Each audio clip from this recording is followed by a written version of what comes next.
Hello, my beautiful fashionistas. Welcome back to Yvonne Winifred Juji. And if this is your first time here, you are most welcome.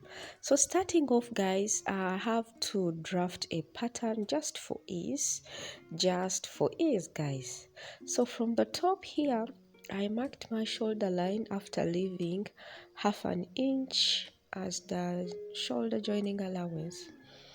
So from that shoulder line, I went down by 10 inches to mark the bust line, and also from the shoulder line, I went down by 16 inches to mark the waist line. So guys, this is a cropped jacket, but if you want more, you can increase your full length.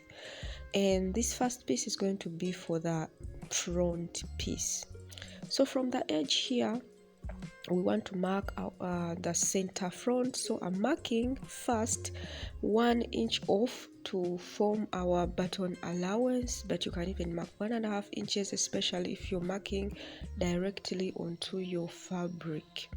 So that is 1 inch off for the button allowance, so like that. Remember, you can increase your waist length or your full length. So this is button allowance, and this line now that I've marked is going to be the center front, where all our markings are going to start from, the horizontal markings.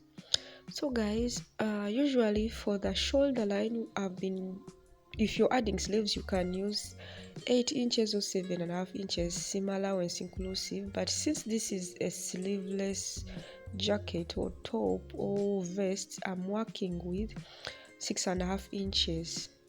Half an inch is the allowance that I will use. And now I'm marking 3 inches as the neckline width along that shoulder line. And where the shoulder line ended, I went down by 1 inch for this shoulder slant, so it is slanted just as you see, like this.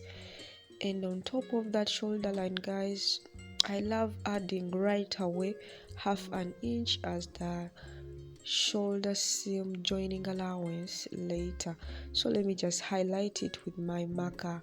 So I'm using a pen, but I will highlight everything later with a marker, so don't worry, you will be seeing everything. So from the bust line, guys, I'm going up by 1.5 inches along this center front line, but you can even push it outwards where the button allowance is, or you can just leave it there and you draw a line or a slightly curve like that for your front neckline depth. So I'm going to mark here outside where the zipper allowance is. Remember, from the bust line, I've gone up by 1.5 inches, and I just draw a straight line like this. I highlight it with a marker, and that is the front depth that I'll be using for this vest. So now moving forward, I'm coming here from that 1 inch shoulder slant, and I'm going down by half of the armhole measurement, which is 8 inches in this case. And guys, what we have on top here has to be parallel with where this armhole line stops or starts along this chest line, so that armhole line is really straight. So mind that this line has to be really straight. So now this new formed line is the chest line.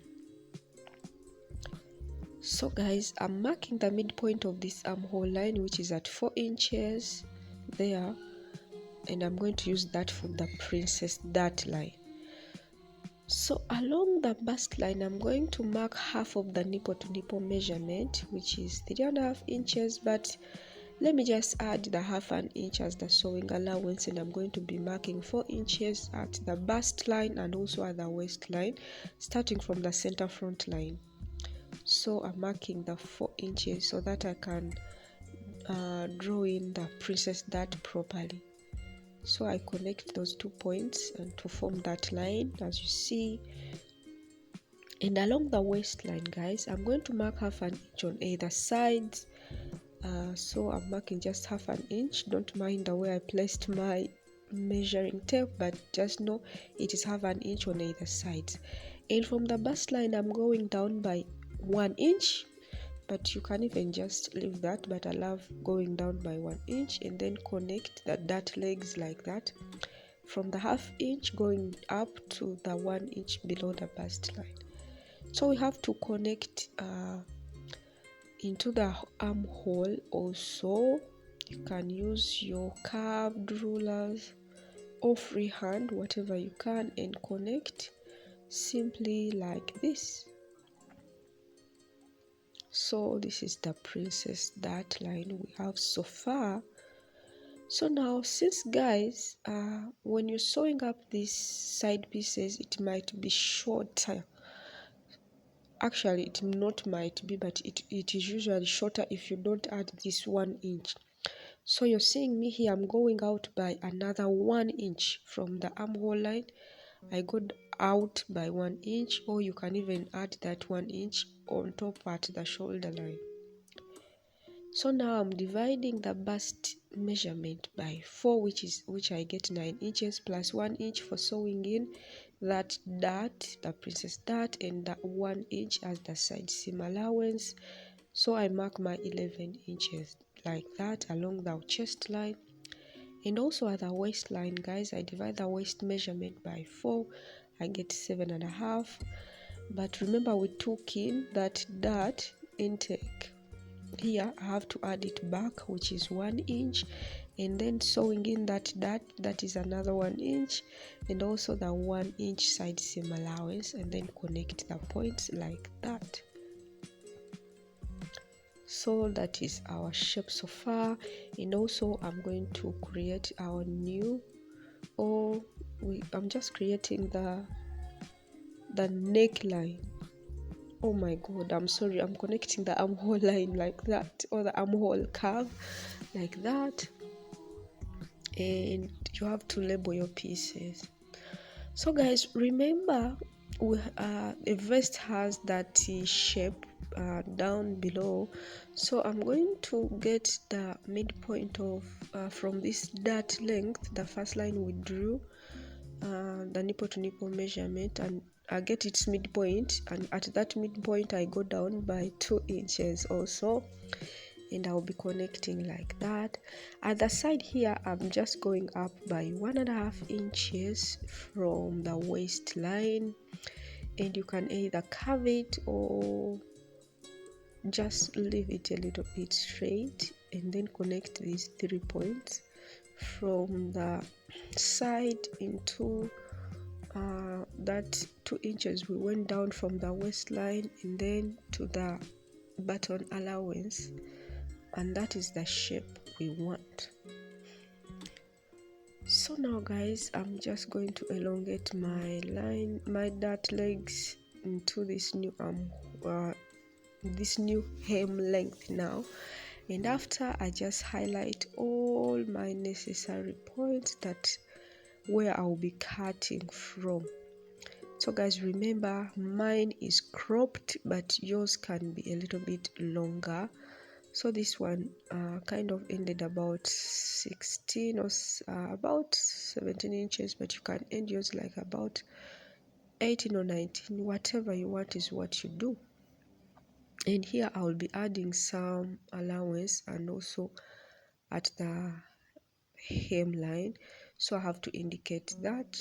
I'll just add it when I'm sewing or when I'm cutting at the fabric. So from there I just cut out my needed pieces simply as you see.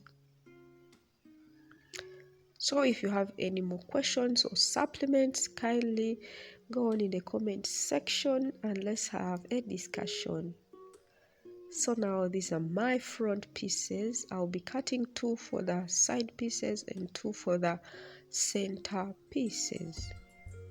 So moving on, we have to cut our back piece. This is going to be our back pattern, and I just did what we did for the front. I have the shoulder line. From the shoulder line I went down where the bust line would be 10 inches, but at the back there is no bust, but we want that line to form our princess dart. and this is the center back. It will be on fold, guys. I won't cut it into two, it will be on fold. I have to indicate that. And we have the same shoulder measurement, which is 6.5 inches. Where it ended, I go down by 1 inch to form the shoulder slant. The neckline width is also 3 inches. And right away at the top here along the shoulder slant, I'm adding the 1/2 inch like that for the joining allowance. The neckline depth for the back, I'm using just 1 inch, and it is a round neckline, simply like this. And guys, still I have the 8 inches for the half of the armhole measurement, and I'm marking its midpoint at 4 inches. And along this like bust line, I'm just marking nipple to nipple measurement, marking its half, which is 4 inches, 3.5 plus 1/2 inch. I'm marking the 4 inches connected line, simply like this, just as we did for the front. And for the back, guys, the dart, I'm marking still 1/2 inch on either side and connecting up to where the bust point is. You can even go about 1 inch above the bust line for the back, and then connect in like this with a curve into the armhole, or from the armhole back into the darts like that. So let me just highlight my points like that where I'll be cutting. And don't forget to go out by 1 inch, since this is a princess dart. And now I can input my measurement. So bust measurement divided by 4 plus that 1 inch dart, sewing in the dart, and 1 inch for the side seam allowance. And then you carve out your armhole simply like this. So let me just highlight this other part of the armhole, which is straight. So when you sew up those parts, it will just come in full circle. So along the waistline, I'm marking 1/4 of the waist measurement plus the 1 inch dart intake plus 1 inch for sewing in that dart intake plus the 1 inch side seam allowance, and then connect those points like that. So remember, at the front we went up by 1.5 inches. Even at the front here, at the back here, I've gone out from the waistline at the sides by 1.5 inches so that they match up. So I've maintained the 1.5 inches all along the hemline of the back, and that is what we have. So label your pieces, add some notches, and even all other adjustments that you'll be doing. And after I cut it out, simply like this. So for the back, we'll have 1 center back piece on fold and 2 side pieces. And now these are my back pieces. I'm going to use them in the next video, guys. Since I'll be seeing you in that video, please come back for that video, and you will be seeing how I sew up this cropped jacket. These are my front pieces. I'm going to use those pieces to cut out the jacket. So see you then.